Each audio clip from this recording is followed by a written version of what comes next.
Hi guys, how are you all? That is very important lecture for you. We all know very well that we have discussed about matrix and we are studying about the matrix. So हम यहाँ पे 2-3 lecture already पढ़ चुके हैं, हमने बहुत सारे lectures में किए हैं. आई थिंक आपको लेक्चर समझ में आए होंगे. तो आज उसी लेक्चर में आगे बढ़ते हुए हम बात करने वाले हैं कि कैसे हम किसी मैट्रिक्स का इन्वर्स कैलकुलेट करते हैं. और इसको कैलकुलेट करने के दो मेथड होते हैं. एक आपका होता है एलिमेंट्री रो ट्रांसफॉर्मेशन और दूसरा आपका होता है एलिमेंट्री कॉलम ट्रांसफॉर्मेशन. तो आज हम जिस मेथड की यहाँ पे बात करने वाले हैं वो आपका रिलेटेड है एलिमेंट्री कॉलम ट्रांसफॉर्मेशन, जिसकी हेल्प से हम किसी भी मैट्रिक्स का इन्वर्स कैलकुलेट करेंगे. तो एक और बहुत ही इंपॉर्टेंट चीज़ मैं आपको बताने वाला हूँ जो बहुत ज़्यादा इंपॉर्टेंट है. देखो किसी भी मैट्रिक्स का, जैसे मान लो कोई भी मैट्रिक्स है आपकी, अगर वो रेक्टेंगुलर है, रेक्टेंगुलर कहने का मतलब मेरा ये है कि उसमें m इंटू एन है, यानी number of row, total number of row is not equals to total number of column. तो टोटल नंबर ऑफ़ रो आपकी टोटल नंबर ऑफ़ कॉलम से डिफरेंट है. तो उस केस में आपका ये जो मैट्रिक्स बनेगी वो बनेगी रेक्टेंगुलर मैट्रिक्स.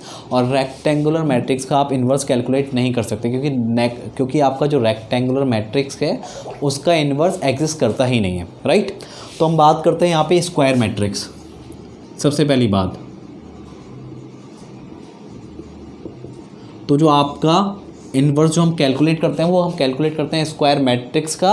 तो इसका भी इन्वर्स एग्जिस्ट कर भी सकता है और एग्जिस्ट नहीं भी कर सकता है.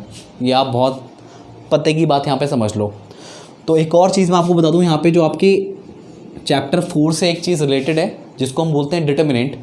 तो यहाँ पे मैं एक डिटर्मिनेंट का फंडा बताऊँगा आपको. जिस मैट्रिक्स का डिटर्मिनेंट आपका अगर 0 आ जाए, अगर किसी मैट्रिक्स, यानी अगर मैं और परफेक्टली बोलूँ, अगर आप किसी स्क्वायर मैट्रिक्स की यहाँ पे बात कर रहे हो और किसी स्क्वायर मैट्रिक्स का आप डिटरमिनेंट निकालते हो और वो अगर 0 के इक्वल आ जाए, तो आप मान लो कि उस मैट्रिक्स का इन्वर्स पॉसिबल नहीं है. तो यानी ये चीज़ आपका नॉट एग्जिस्टिंग वाले केस के अंदर आता है. अब बात करें एग्जिस्टिंग वाले केस की, तो उस केस का जो उस मैट्रिक्स का डिटरमिनेंट होगा आपका वो 0 के इक्वल नहीं होगा. तो उस केस में आप उस मैट्रिक्स का डिटरमिनेंट, जिस मैट्रिक्स का डिटरमिनेंट 0 नहीं है, तो उस मैट्रिक्स का आप इन्वर्स कैलकुलेट कर सकते हो, राइट. तो चलिए बात करते हैं यहाँ पे कुछ क्वेश्चन के थ्रू. तो मैंने आपको बहुत सिंपल सी चीज़ बताई है यहाँ पे. अगर आपको किसी मैट्रिक्स का इन्वर्स कैलकुलेट करना है तो सबसे पहली बात वो एक स्क्वायर मैट्रिक्स होनी चाहिए और आप चेक कर लो कि वो मैट्रिक्स का जो डिटरमिनेंट है वो 0 तो नहीं आ रहा है. अगर उस मैट्रिक्स का डिटरमिनेंट अगर 0 आता है तो उस केस में आपका जो मैट्रिक्स है उसका डिटरमिनेंट अगर 0 है तो उसका इन्वर्स पॉसिबल नहीं है, मतलब उसका इन्वर्स एग्जिस्ट नहीं करता है. तो चलिए बात करते हैं आगे. मैं यहाँ पे आपका एक क्वेश्चन लेने वाला हूँ. तो एक चीज़ मैं आपको अगर बता दूँ, जैसे कि हमको पता है कि हम अगर किसी मैट्रिक्स को आइडेंटिटी मैट्रिक्स से मल्टीप्लाई करते हैं तो हमको सेम मैट्रिक्स यहाँ पे मिलती है. और अगर हम किसी, जैसे मैंने यहाँ पे i इंटू ए लिखा है और मैंने यहाँ पे लिखा है a इंटू आई, तो यहाँ पे हमारे कुछ ऑपरेशंस हैं. जब मैं आपका रो ऑपरेशन यूज़ करूँगा तो मैं लिखूँगा a is equals to I A, और जब मैं कॉलम ऑपरेशन ट्राई करूँगा then I will write down a is equals to A I. तो ये चीज़ आप यहाँ पे याद रखोगे. तो हम बात करने वाले हैं आज यहाँ पे कि रो एलिमेंट्री ट्रांसफॉर्मेशन से आप किसी मैट्रिक्स का इन्वर्स कैसे कैलकुलेट करते हो. तो मैं यहाँ पे एक एग्जांपल ले रहा हूँ. आपके पास यहाँ पे एक मैट्रिक्स A है जो आपको दे रखा है 2x2 की मैट्रिक्स. तो हमें इसका इन्वर्स कैलकुलेट करना है. तो सबसे पहले हम चेक कर लेंगे कि इस मैट्रिक्स का इन्वर्स एग्जिस्ट करता है नहीं करता है. तो मैं इसका डिटरमिनेंट निकालूंगा. तो अभी 2x2 की जो मैट्रिक्स है उसका डिटरमिनेंट कैसे निकालते हैं मैं आपको हल्का सा हिंट दे रहा हूँ. आप क्या करो, पहले इन क्रॉस में नंबर्स को मल्टीप्लाई करो. अगर मैं इसका डिटरमिनेंट निकालूँ, देखो डिटरमिनेंट का साइन क्या होता है, एक मॉडुलस साइन आप देखोगे. यहाँ पे एक मैट्रिक्स का साइन है तो आप क्या करोगे, इस मैट्रिक्स को डिटरमिनेंट की फॉर्म में लिखोगे. तो ये आपका हो जाएगा 1 -1 2 3. आपको देखने में लग रहा होगा कि दोनों चीज़ सेम है, बट देखो यहाँ पे एक स्क्वायर ब्रैकेट का आपको साइन दिख रहा है और यहाँ पे आपका एक मॉड का साइन दिख रहा है. तो अगर मैं मॉड ए की बात करूँ, एक्चुअली इसको मॉड ए नहीं बोलूँगा मैं, इसका मतलब है डिटरमिनेंट ऑफ ए. तो मैं यहाँ पे जो स्क्वायर ब्रैकेट है उनको एक सिंपल एक मॉड की फॉर्म में कन्वर्ट कर दूंगा. जो आप देख रहे हो यहाँ पे सीधे डंडे हैं, तो ये आपका मतलब हो गया कि आप यहाँ पे डिटरमिनेंट कैलकुलेट कर रहे हो. तो आपको क्या करना है, आपको इस क्रॉस में मल्टीप्लाई करना है. 2 इंटू -1, फिर बीच में माइनस का साइन, 3 इंटू 1. तो ये आपका आ गया -2 और -3 यानी -5. यानी ये आपका 0 के इक्वल नहीं आया. अगर 0 के इक्वल आता तो आप कह सकते थे कि जो वाली मैट्रिक्स आपको गिवन है, जो आपको स्क्वायर मैट्रिक्स यहाँ पे गिवन है, उसका डिटरमिनेंट पॉसिबल, मतलब उसका जो इन्वर्स है वो पॉसिबल नहीं है. बस यहाँ पे जो इसका डिटरमिनेंट आ रहा है वो 0 के इक्वल नहीं है, यानी नेगेटिव है. या पॉजिटिव होता तब भी आप कह सकते हो कि ये जो आपकी गिवन मैट्रिक्स है यानी कि इसका इन्वर्स एग्जिस्ट करता है। तो आगे बात करते हैं कि इसका इन्वर्स हम निकालते कैसे हैं।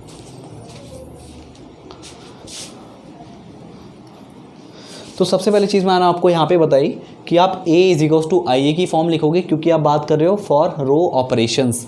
तो यानी यहाँ पे A कितना है आपका 1 -1 2 3 और ये आपका हो जाएगा I की वैल्यू 1 0 0 1 और यहाँ पे इनटू में A। तो आप देखो किस टाइप के ऑपरेशन लगा सकते हो। जैसे मान लो अगर मैं R1 में कोई चेंजेस करूँ, मैं यहाँ पे कुछ चेंजेस करूँगा, रो कॉलम में कुछ चेंजेस करूँगा। और चेंजेस क्यों करूँगा, जो आपको 1 0 0 1 की फॉर्म यहाँ पे दिख रही है, आपको कुछ ऑपरेशन लगा के ये वाली फॉर्म यहाँ पे लेके आनी है। और कैसे लेके आओगे, आप कुछ ऑपरेशंस लगाओगे, ठीक है। और जब कुछ ऑपरेशन लगाओगे तो यहाँ भी चेंजेस होंगे, यहाँ भी चेंजेस होंगे। तो जब यहाँ पे 1 0 0 1 की फॉर्म बन जाएगी तब यहाँ पे भी आपकी कोई मैट्रिक्स चेंज हो चुकी होगी। मान लो A B C D, यहाँ पे कुछ चेंजेस हो जाएंगे और यहाँ आपका एज इट इज़ रहेगा। तो आप इस वाली मैट्रिक्स को जब यहाँ पे 1 0 0 1 की फॉर्म आ जाएगी तो आप बोल सकते हो कि ये वाली जो मैट्रिक्स है ये आपका क्या है, A इन्वर्स है। यानी जो आपकी गिवन मैट्रिक्स है ये उसका यहाँ पे A इन्वर्स कैलकुलेट हो चुका है, राइट। तो चलिए शुरू करते हैं। तो एक और चीज़ मैं आपको यहाँ पे बता दूँ, जैसे आप ऑपरेशन लगाओगे, मान लो आप R1 में चेंज कर रहे हो तो आप लिखोगे R1 प्लस या माइनस R2, राइट। R1 में चेंज कर रहे हो मतलब R1 यहाँ पे आएगा, प्लस करोगे या माइनस करोगे, किसी रो को करोगे प्लस या किसी रो को माइनस करोगे। या हो सकता है कि आप सेकंड रो को किसी नंबर से मल्टीप्लाई करो। मैं यहाँ पे नंबर की जगह एक कांस्टेंट ले रहा हूँ, इसका मतलब क्या है, आपका स्केलर वैल्यू है या आपकी प्लस माइनस कुछ भी हो सकती है, ठीक है। तो कुछ भी आप ले करके इसको आप ऐड कर सकते हो, माइनस कर सकते हो, राइट। और क्या ऑपरेशन लगा सकते हो आप, एक तो ये ऑपरेशन लगा सकते हो इस टाइप के ऑपरेशन, या R1 डिवाइड बाई 2 कर सकते हो, मतलब किसी भी रो को किसी कांस्टेंट नंबर से मल्टीप्लाई कर सकते हो या किसी कांस्टेंट नंबर से डिवाइड कर सकते हो। ये चीज़ आप कर सकते हो जो मैं आपको बता रहा हूँ। बट क्या नहीं कर सकते, जो आपको पता होना चाहिए, आप किसी भी रो से, मान लो R2 की बात करूँ या मैं R1 की बात करूँ, तो आप किसी रो में से किसी कांस्टेंट को माइनस नहीं कर सकते और ना ही प्लस कर सकते हो। तो किसी भी कांस्टेंट को आप, मतलब किसी भी रो में या किसी भी, मतलब मैं यहाँ पे अभी रो की बात कर रहा हूँ, तो किसी भी रो में आप किसी कांस्टेंट नंबर को ऐड नहीं कर सकते और ना ही किसी कांस्टेंट नंबर को माइनस कर सकते हो। और हाँ, ना ही आप किन्हीं दो रो को मल्टीप्लाई कर सकते हो, R1 इंटू R2 आप नहीं कर सकते, गलत गलत। या ना ही आप करोगे R1 change to R1 divide by R2, या फिर R2 change to R2 divide by R1, right. तो ऐसे ऑपरेशन आप नहीं लगा सकते हो। पहले मैं आपको बता दे रहा हूँ कि कौन कौन से ऑपरेशन आप लगा सकते हो, कौन कौन से ऑपरेशन नहीं लगा सकते हो। ये ऑपरेशन वैलिड नहीं है, ये भी नहीं, ये भी नहीं, ये भी नहीं, बट इस टाइप के कुछ ऑपरेशन आप यहाँ पे यूज़ कर सकते हो। तो आई थिंक आपको एक रफ स्ट्रक्चर मिल गया होगा कि आप कौन से ऑपरेशन यहाँ पे यूज़ करने वाले हो। तो चलिए आगे बढ़ते हैं।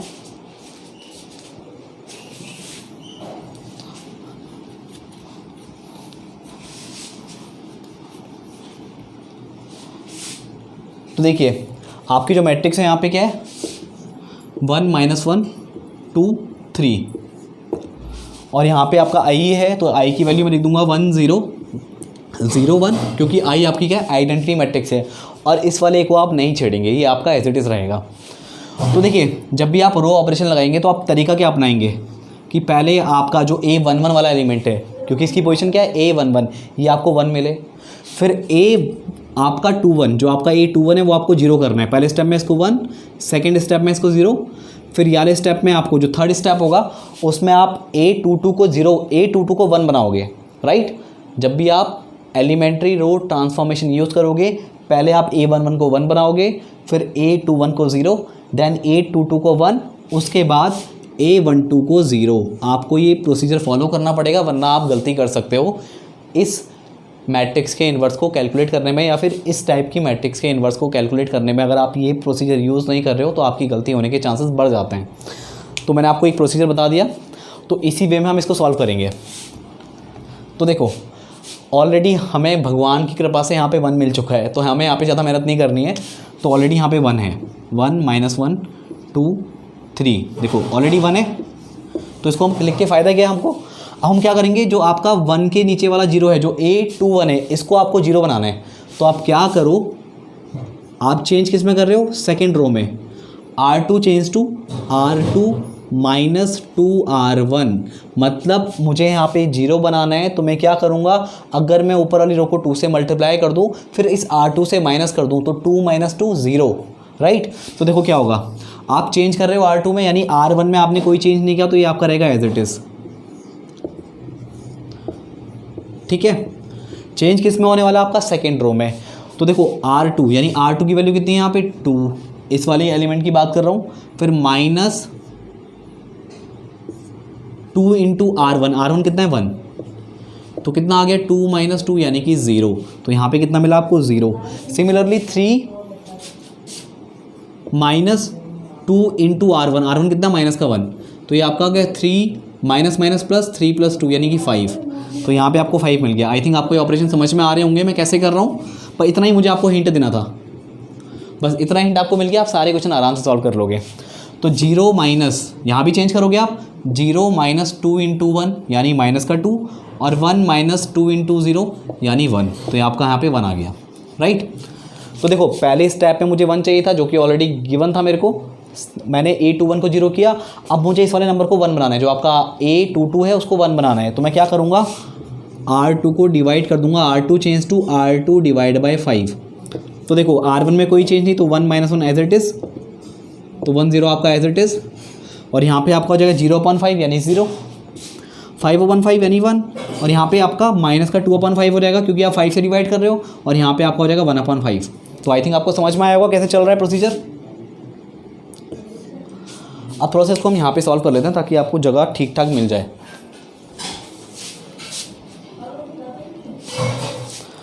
तो देखो अब मुझे यहाँ पे 1 मिल चुका है, तो मतलब मुझे वाले पार्ट को क्या बनाना है, 0।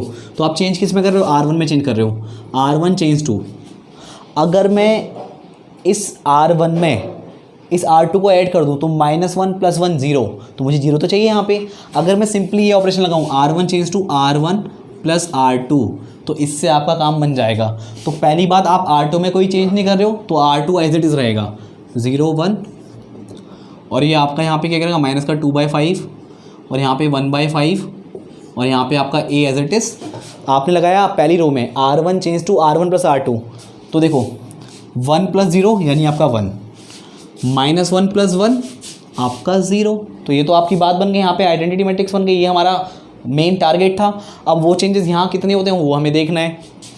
तो 1 प्लस माइनस का 2/5, राइट। तो ये आ गया 1 - 2/5, एलसीएम लोगे तो 5 - 2/5 यानी कि 3/5, राइट। तो यहाँ पे आपका आ गया 3/5।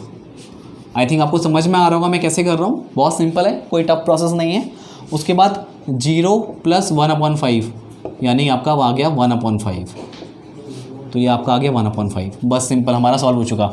आपने यहाँ पे आइडेंटिटी मैट्रिक्स में इसको कन्वर्ट कर दिया है, ये आपकी आइडेंटिटी मैट्रिक्स है, और यहाँ पे कुछ चेंजेस हुए हैं, और यही आपका क्या है, A इनवर्स = 3/5, ये आपका 1/5, ये माइनस का 2/5, और ये आपका 1/5। तो ये आपका A इनवर्स यहाँ पे कैलकुलेट हो गया। तो बहुत ही सिंपल सा प्रोसेस था।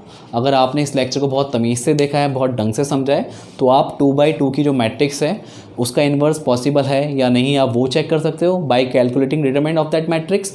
एंड फाइनली अगर उसका जो डिटरमिनेंट की वैल्यू 0 के इक्वल नहीं आई, तो आप निकाल सकते हो कि उसका A इनवर्स कैसे कैलकुलेट करते हैं। तो आई थिंक आपको ये लेक्चर बहुत अच्छा लगा होगा, बहुत ढंग से समझ में आया होगा। तो अगर आपको ये लेक्चर पसंद आया तो इसको लाइक करिए, शेयर कीजिए, कमेंट कीजिए, और अपने फ्रेंडों को ढंग से एक्सप्लेन करने की कोशिश कीजिए, और अपने फ्रेंड को ज़्यादा से ज़्यादा वीडियो शेयर कीजिए, ताकि आपको सारे डाउट्स यहाँ पे क्लियर हो सकें। So thank you.